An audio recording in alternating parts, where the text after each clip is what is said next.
Bismillahirrahmanirrahim. Assalamu alaikum students. Hope you all are doing good. This is grade 5 English workbook. Students, you know that we have done the reading of unit number 5 in our previous lecture, and today we will do the exercise of that unit. First of all, you have to open your planner.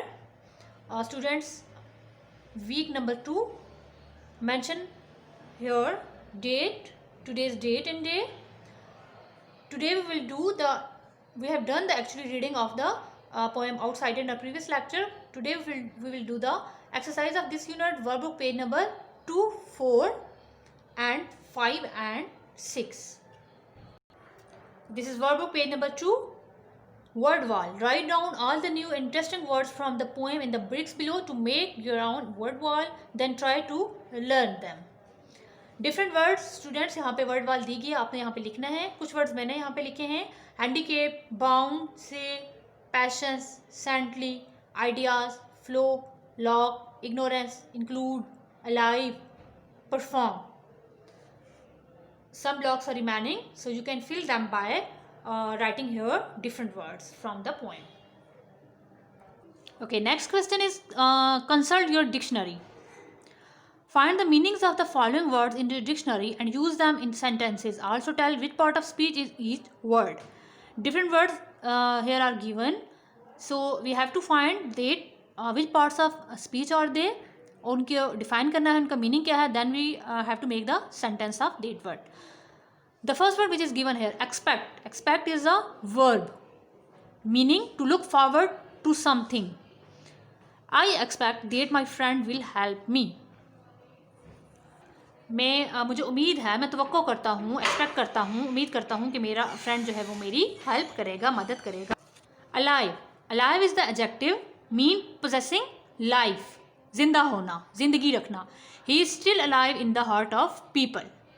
Include verb, शामिल करना. Have as a part, किसी चीज़ का हिस्सा होना.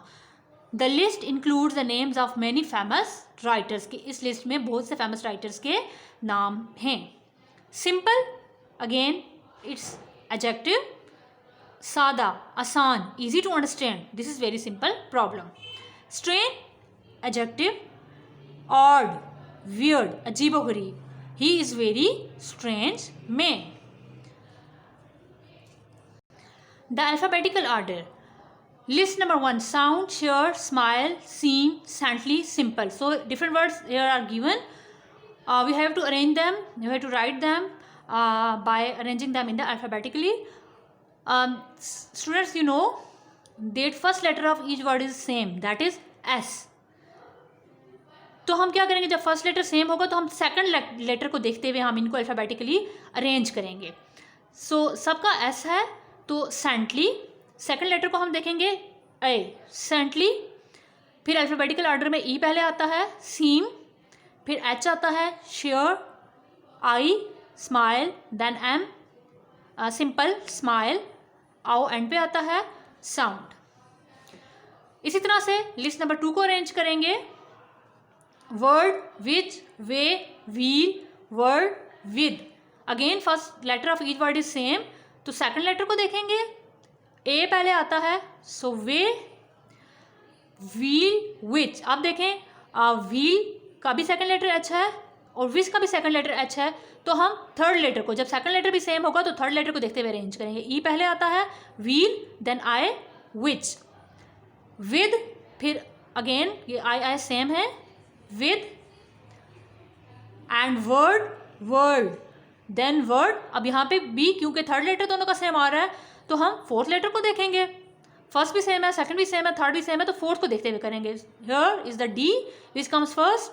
सो word पहले लिखेंगे, then हम लिखेंगे word. Come towards now list number 3, time, touch, there, talk, task, tongue. Talk A S, task. Again second letter is also same, तो हम थर्ड लेटर को देखेंगे. एल पहले आता है एंड देन एस. फिर देयर, टाइम. सेकंड लेटर को देखते हुए एच पहले आता है, फिर I, tongue, touch. Second letter same है तो हम थर्ड लेटर को देखेंगे. एन पहले आता है एंड देन यू. सो इस तरह से हम इनको अरेंज करेंगे. Okay, now open verb page number 5. We have read this words in the poem, now use them in sentences of your own. ये हमने क्योंकि पढ़ लिए हैं पोएम में, अब इनके हम सेंटेंसेस बनाते हैं. The first word is understand. Students, you can make any sentence. Try to understand my problem. मेरा प्रॉब्लम समझने की कोशिश करो, मेरा मसला समझने की कोशिश कीजिए या समझिए. पेशेंस, सब्र. There is a limit to my patience, कि मेरे सब्र की हद ख़त्म हो गई है या एक हद है. Flow, the crowd flowed out of the stadium. Flow. Share, I would like to share this idea with you. Next question is answer the following question. Who is the speaker in this poem? The poem is outsider.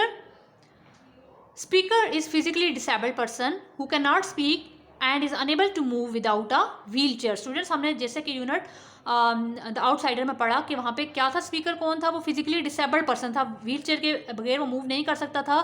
इसके अलावा वो बोल नहीं सकता था, वो सुन नहीं सकता था, लेकिन वो महसूस कर सकता था, उसका जहन काम करता था और वो महसूस करता था कि लोग उसके साथ कैसा ट्रीट करते हैं और वो क्या चाहता था कि उसके साथ किस तरह से एक्चुअली बिहेव किया जाए. So speaker, who is the speaker? Speaker is physically disabled person. Okay, next question is what do other people think disabled people should do? Which lines tell us this? Okay, जो बाकी लोग हैं जो disabled नहीं होते, जो आम normal लोग हैं, वो क्या समझते हैं डिसेबल्ड लोगों के बारे में, वो क्या सोचते हैं कि उनको क्या करना चाहिए. The lines which tell that what according to other people disabled person should do, कि हम लोग जो नॉर्मल लोग हैं हम क्या समझते हैं कि डिसेबल्ड लोगों को क्या करना चाहिए. वो लाइंस हमें पोएम में बताती हैं. These lines are just to smile and let the world go by with saintly patience and never sad. कि जस्ट स्माइल करें, कि वो आराम से बैठे रहें, मुस्कुरा के लोगों को देखते रहें, दुनिया को देखते रहें और पेशेंस रखें, सब्र से काम लें और किसी किस्म की कंप्लेन ना करें, पुरसुकून रहें. कि हम लोग यही एक्सपेक्ट कर रहे होते हैं उनसे. People pay no attention to me because they cannot understand what I am trying to say. This is what line number dash means, line number 8 means. What kind of disability do you think the speaker in the poem suffers from? What does it prevents the person from doing? के see lines 8 and 9. 8 and 9 line को अगर पढ़ें तो उसमें से हमें क्या पता चलता है कि कौन सी डिसेबिलिटी से वो सफ़र कर रहा होता है. Students, answer is the speaker can not speak and here, कि वो बोल ही नहीं सकता, वो सुन नहीं सकता. Speaking is the simplest task and this type of disability prevents the person from speaking. वो कहता है कि simplest task I can not perform. Simplest task speaking बोलना आसान है, लेकिन क्योंकि इस तरह की डिसेबिलिटी से वो सफ़र कर रहा होता है तो ये पर्सन किसी भी बंदे को बोलने से महरूम कर देती है. How does the disabled person want others to treat him, कि वो कैसे चाहता है कि दूसरे लोग उसे कैसे ट्रीट करें. He wants them to dash. He wants them to include him in their activities and dash and hold his hand. कि वो चाहता है कि बाकी लोग उसको अच्छे से उससे पेश आएँ, उसको अपनी एक्टिविटीज़ में शामिल करें, उसका हाथ पकड़ें. What does the disabled person want to be allowed to do? कि उसको किस चीज़ की इजाज़त होनी चाहिए जी डिसेबल्ड बंदे को, डिसेबल्ड लोगों को. He should have the right to live life as other people. उसको भी बिल्कुल ऐसे ही हक होना चाहिए ज़िंदगी गुजारने का जैसे कि दूसरे लोगों को होता है. What is the significance of the title? इस टाइटल की क्या सिग्निफिकेंस है? Is this how disabled people think of themselves or this how other people think of them? क्या है कि डिसेबल लोग समझते हैं कि दूसरे लोग उनके बारे में क्या सोच रहे हैं, और दिस हाउ अदर पीपल, या फिर दूसरे लोग क्या सोचते हैं. And the answer is the title tells about how people think about a disabled person and how they treat him. Title का क्या मीनिंग है? आउटसाइडर. सो आउटसाइडर से ही हमें ये शो होता है फॉरेनर, अजनबी, बाहर का. तो उससे हमें यही पता चलता है कि जो बाकी लोग हैं, जो नॉर्मल लोग हैं, वो क्या समझते हैं डिसेबल, कि वो उसको अपने साथ इंक्लूड नहीं करते, अपनी एक्टिविटीज़ में उसको शामिल नहीं करते, उसके साथ कुछ शेयर नहीं करते, तो वो उसको अजनबी समझते हैं ना, उसको बाहर का समझते हैं और इस तरह से वो उसके साथ ट्रीट करते हैं, ऐसे ही वो सलूक करते हैं. Okay students, write these questions and all the questions of this exercise on your workbooks. Your work should be neat and clean. Also prepare the all work which we have done. Allah Hafiz, stay home, stay safe.